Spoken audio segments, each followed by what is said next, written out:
Old tree had a huge lump. Workers cut it open and called 911. In 2012, a team of tree cutters was working to remove a massive, diseased, 150-year-old tree from the front yard of a historic home in Independence, Missouri. As they split a large section of the main trunk, something impossible happened.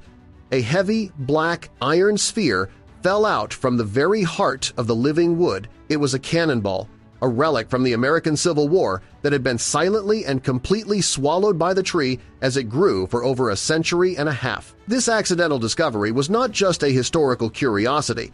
It was a time capsule, a direct physical link to a forgotten and brutal battle that had raged right in that very spot generations ago. But before we start our story, smash that like button, make sure you're subscribed, and hit that notifications bell so you won't miss any of our new, incredible stories. To understand how a cannonball ended up inside a tree, we must first travel back to one of the most savage and often overlooked chapters of the American Civil War. When we think of that conflict, we often picture the grand, epic battles of the East, like Gettysburg or Antietam, fought by massive armies in neat lines. But there was another, far different war fought in the West, in the border state of Missouri. This was the Trans-Mississippi Theater, a conflict that was not defined by grand strategy, but by vicious, intimate, and brutal guerrilla warfare. Missouri in the 1860s was a state tearing itself apart. Though it officially remained in the Union, its population was deeply and violently divided in its loyalties to the Union and the Southern Confederacy. This created a bitter and intensely personal conflict,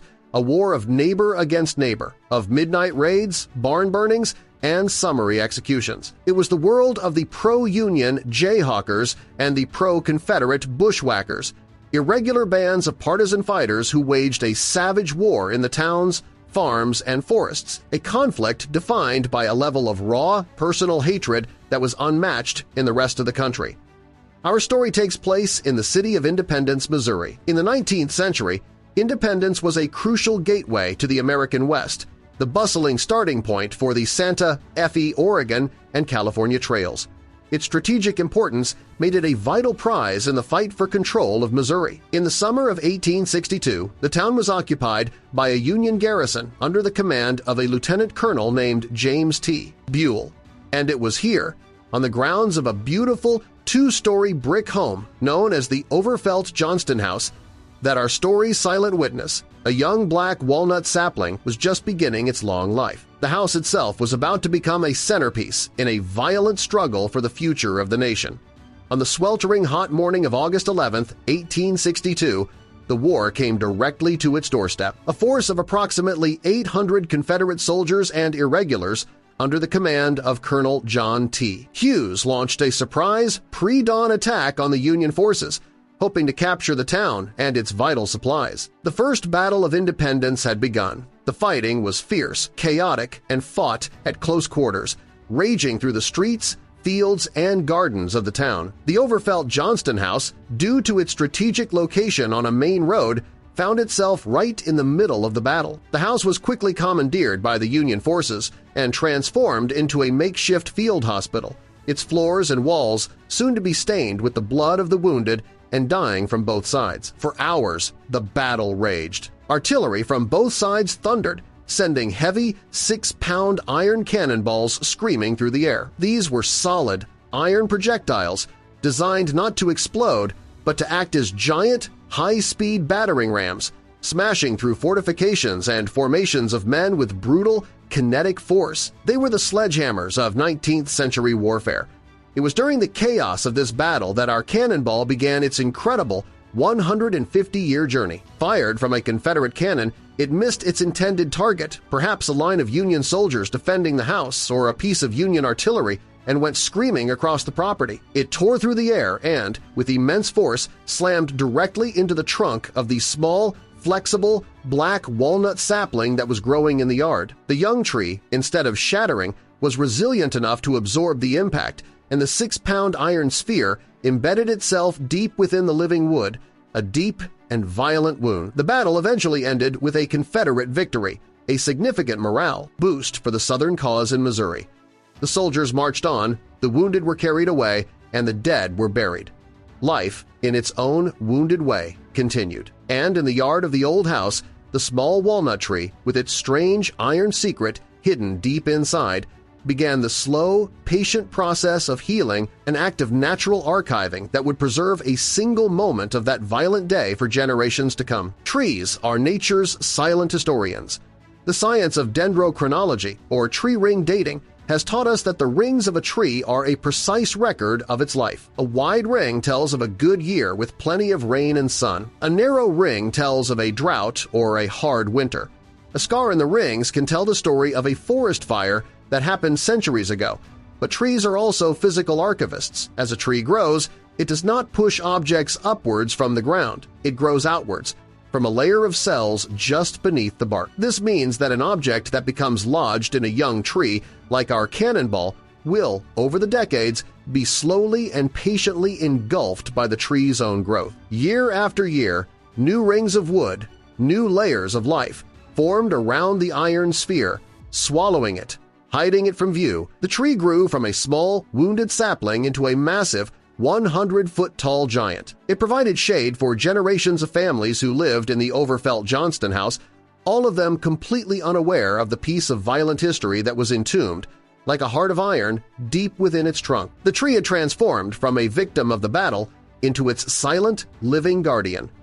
We now jump forward 150 years to the year 2012. The Overfelt Johnston house still stands, a registered historic property and a proud, quiet witness to the city's long history. And in its front yard, the small walnut sapling that was struck by a cannonball in 1862 has grown into a colossal 100-foot-tall giant. But after a century and a half of life, the old tree was nearing its end. It had become diseased, its massive limbs now a potential hazard to the historic home it had shaded for so long.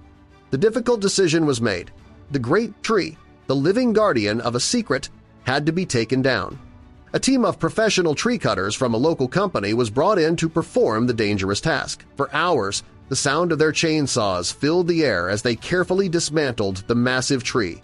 Finally, all that was left was the main trunk. As they began to cut a large section of this trunk into more manageable logs, something impossible happened.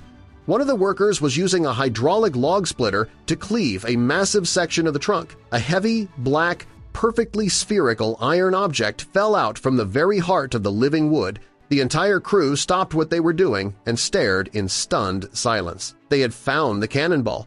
For 150 years, it had been completely and perfectly encased by the living wood, its presence a total secret. There was no hole, no scar on the outside of the tree to hint at the object it had swallowed. The tree had healed its wound and hidden the evidence of its traumatic encounter with the Civil War.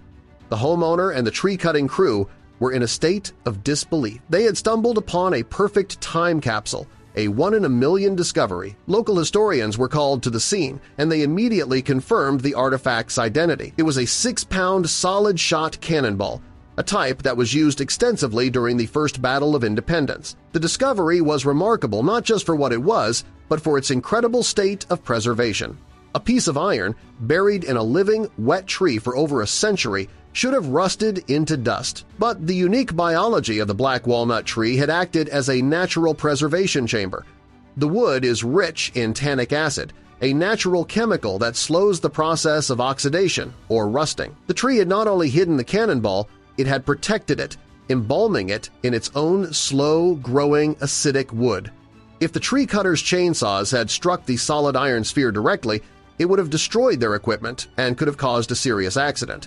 The story of the discovery became a local sensation. It was a tangible link to the city's most dramatic and violent day, a story that had, until now, been confined to history books. The owner of the property knew that this discovery did not belong to them alone. They generously donated the cannonball, along with the incredible section of the tree trunk that had grown around it, to a local history museum. Today, this incredible artifact is on display. It is a breathtaking sight. It is a powerful and beautiful monument to the intersection of human conflict and the slow, patient, and enduring power of the natural world. It is a story that reminds us that the past is never truly dead. It is all around us, sometimes hidden in the most unexpected of places, waiting for a chance to be revealed.